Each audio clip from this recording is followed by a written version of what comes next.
The last Bubblegum Simulator competitive season ignited a fire in my team that I didn't even know we had. We came number 203 in the world, narrowly missing the top 200 reward. This was saddening and would break most people, but not us.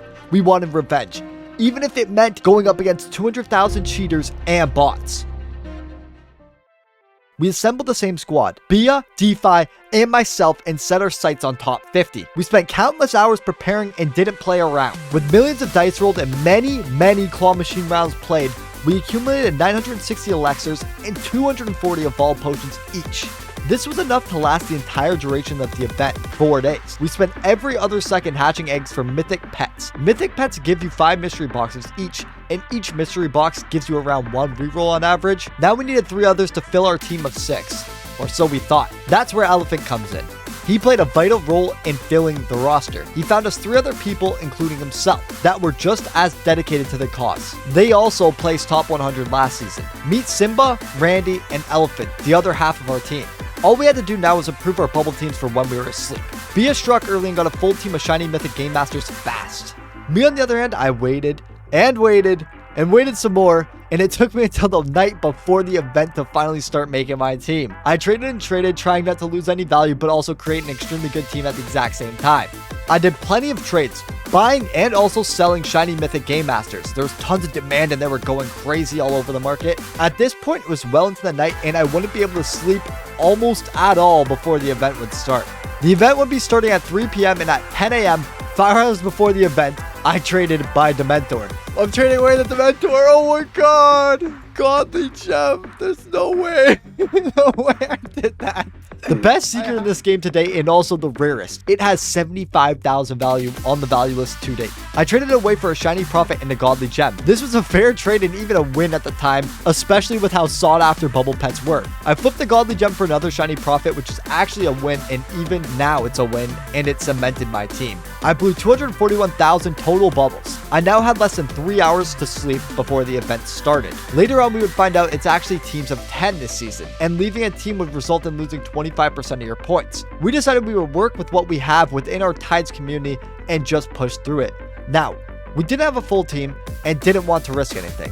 Ultimately, we all decided to stay teamless until the last 24 hours of the event, when the teams would lock. After team lock, no one would be able to leave, join, or create a new team. This is when everything would go buck wild. 3 hours into the event, our team had the most points in the whole world. We were getting 50 to 60,000 points every single hour. 10 Bias and 1 Glen would be double the points of the current number 1 team. The preparation and careful planning really paid off, so long as we were online. This is also around the time we realized bubbling was horrible. Bubbles would give merely 15,000 per hour as opposed to our 50,000 minimum with eggs. While AFK, bubbling was superior to egg hatching, as eggs resulted in only 7 to 10,000 per hour. However, eggs were the only way to get mystery boxes, which means it was the only way to get rerolls. Hatch eggs, get mystery boxes, open mystery boxes for rerolls. This was the formula.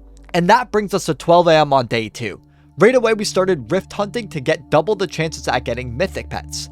We went straight for the spike egg and hatched. We would be getting 1,500 rerolls every single hour, double that in the affinity egg or the regular spike egg. Following the hype from us doing so well, we realized it's going to be extremely hard to find people internally on par with our scores. We must look beyond our Discord community. We decided if we can't create a solid team of 10, we'll have to join one. As it got deeper and deeper into the night, teams started to fall asleep and slow down. Fast forward 12 hours and we are all still rolling, with Bia and Randy hitting their first million only 22 hours into the event. Without cheating, that pace is unworldly, especially with how long it takes to open the mystery boxes. At the end of day 2, we realized we're going to have to start recruiting aggressively. We've got under 3 days to have a final team decided. At this time, we only had 3 people with top 50 scores: Randy, Bia, and myself. Everyone else started to come to terms with finding new teams in-game. I say in-game because Elephant and DeFi were intensively committed to helping us. DeFi made a recruitment message and started posting it in a bunch of BGSI community discords. It was so good that it was stolen by many people. I was very surprised to see this team stealing it. Only 31 hours into the event, and we required people at 1.8 million points. Unfortunately, we screened and vetted people one by one, and we couldn't find a single person who wasn't using cheats or lying about their scores. The 50 to 60,000 points per hour was unheard of by legit players who weren't using exploits. Not even teams in the top 10 were keeping up with our pace. An hour later, and Randy overtakes Bia by quite a bit. He's over 2 million points at this point, hasn't slept, and shares to us this strategy. It goes as follows. Skip all the 450 and 350 egg hatching quests, and make sure every single quest can be completed simultaneously. We called this quest pairing. The next day, Randy invites someone named Ducky to our group. We wouldn't know it now, but Ducky would play a crucial role in how this story unfolds. Communication went silent this day. Everyone just put their head down and grinded hard. The next day, we started to realize that it's impossible to find a team with our values. The odds we find free agents with no team who haven't left the team and been deducted 25% were slim to none. Of the 10 people I interviewed and screen shared, all of them were cheating. We were demotivated and the morale was low. We couldn't find team members. We were no longer dominating. It felt like people were discovering our strategy and just not sleeping at all. We realized how botted and exploited this event truly was. We were no match for machines. The bots were too hard to beat. I ended up talking to a scripter I interviewed for our team. He told me that with a script, you can auto reroll quests to the ones you want and that it would teleport your player to the ideal egg. How would we beat that? We're slower at rerolling, we can't teleport, and we also have to sleep. Somehow with a massive head start, pioneering the best strategy in the game, and our thousands of elixirs, it didn't matter. How will we find 10 people who can keep up? We get invited to a team that was top 50 even down a member. We held off to make sure they weren't full of cheaters and made sure they wouldn't get banned. We noticed a few familiar faces who have been grinding rifts and chatting to us for most of the event. With our 3 strongest and their 7 strongest, we'd be a top 2 team in counting. We ultimately couldn't say no, as they were the only team we could find that weren't blatantly cheating. I don't even know what the team's called yet, I just joined. He told me to join, I said, alright, cool, Randy's my dog.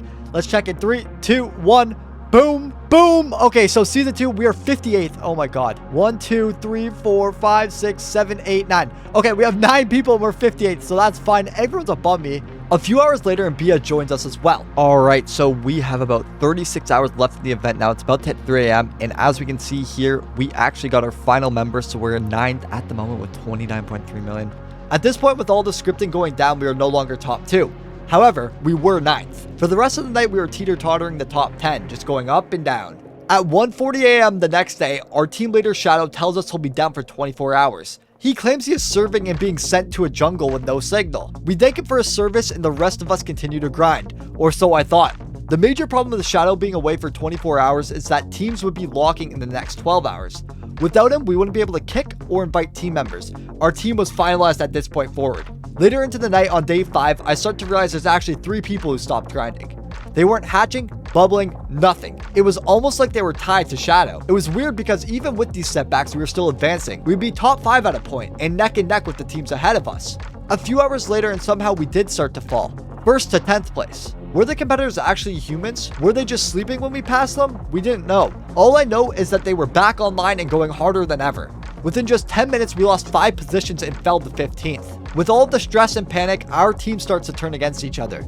It started with Ducky complaining about how we were losing positions. Mind you, he hadn't grinded this whole day. Even though we were dropping, we were actually gaining a bigger lead on the 50th place team. We fell to 21st and kicked him out of our chat. With a bit of time before team lock, I advanced to 3.6 million points. By 5 p.m, the team's locked and we start to realize, was our team leader who was active on Discord even with no service actually in a jungle? The reason a bunch of people stopped grinding wasn't because they were sleeping, it was because they were banned. Some people got a warning and shortly after reconnected and kept going. Others got a 24-hour ban. The super unfortunate got a 6-month ban. This dropped the active player count down over 200,000 players. 4 hours after the player lock, the player count returned to almost normal. The bots were back and our lead barely improved, with 4 of our own not playing. During the final day of the event, I fall asleep at around 4 a.m. after playing for 30 hours straight with no naps and not even a break. My girlfriend Sydney takes over and plays for me. Of course, she couldn't just play without, and it's just funny. One sec. All right, we'll be using this skin for the rest of the event. My girlfriend came on my account. Oh my god. She gains me over 200,000 points, and by 10 a.m., I was back in action. All right, we are 5.5 hours, and just like Bia and Randy running around this island actually is motivating. All 3 of us are just grinding out points. I didn't get my skin changed. They all set me up. All my teammates, they colluded with my girlfriend who was on my account to change my skin into this. I don't know what what this is. She wasted my Robux too, okay, but at least she got me some points. Whatever. All right, so 4 hours left in the event. We're now 25th. Half our team, since the ban wave, is not grinding, which is crazy, honestly. I don't know these players, but the good news is everyone's ban waved. Every team is locked. So 36.2. We are at 38.9. We're 2.7 million ahead, almost 2.8. We had everyone back online and it was smooth sailing until the finish line. All right, guys, 1 hour left in the event. And as you can see, we're now 24th. I am all the way up to 4.7 million. It's getting dangerous. I'm aiming for 4.8 by the end of this. We ended up placing 25th, but had the highest individual scores possible and did an amazing job. When it comes to playing without cheats, we were undeniably first by a long shot. Thank you to Elephant and DeFi for the assistance managing and bringing the team together, for recruiting, for going hard, and making a second team that also got top 200. To beat out all of the bots is a super impressive feat. Thank you to my teammates Randy and Bia who grinded their butts off from the very beginning. You did great. If you're as dedicated and you like to play alongside us in the seasons to follow, please consider joining Tide's Discord down below. We'll be grinding and saving for Season 4 to allow for a little break, and then we will be gunning for the #1 spot. Subscribe and turn on notifications so you don't miss out. Like the video if you enjoyed, and thank you all so much for watching, and I hope your teams did wonderful. See you next season.